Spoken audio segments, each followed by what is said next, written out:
The Andrew Papers, what are the red flags? In the last hour, the government has been forced to release 31 pages of documents relating to the appointment of the former Prince Andrew as the trade envoy to help British business overseas. These are 25-year-old documents about how he ended up in a post that he later relinquished. You can see the contents page there, but there are some fascinating key bits in what we've seen today. Let's jump straight to this.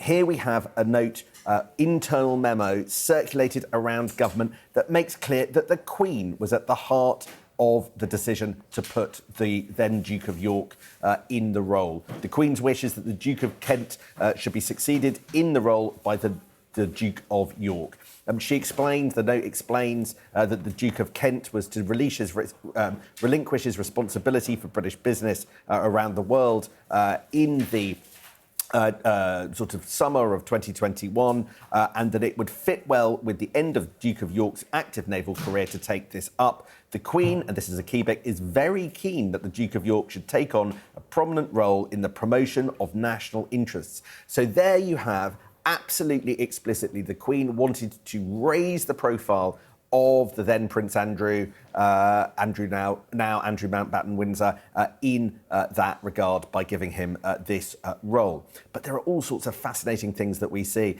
You see here in one of the heavily redacted documents that the Secretary of State, the Foreign Secretary, was saying back in 2000 that you should be making more use of the Duke of York. The Foreign Secretary those days was Robin Cook. But you get some of the details of the discussions that went between government and the royal household in documents like this one.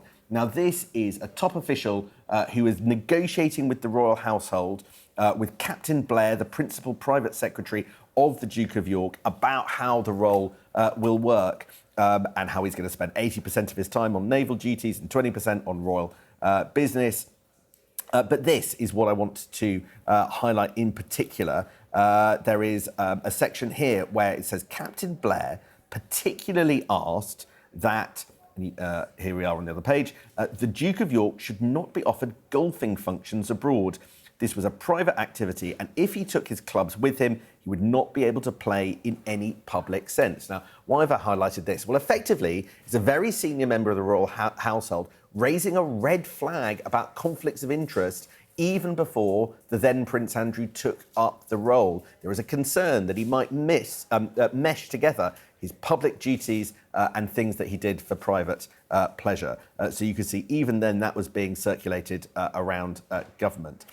You can see in other documents the kinds of countries that then Prince Andrew was going to go to: Indonesia, Malaysia, Philippines and Singapore. But here's the interesting one. Also, pretty early on, the committee that decided where he was to go decided that list would include the United States. Now, of course, a lot of the controversy around Andrew related to the periods where he was in the US, which was home to the disgraced dead paedophile Jeffrey Epstein. And I think that will mean that quite a lot of the dates that he was there come under scrutiny.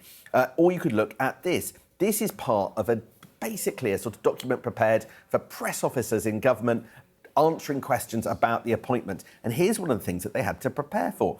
What about the repeated demand for £100,000 on office expenses?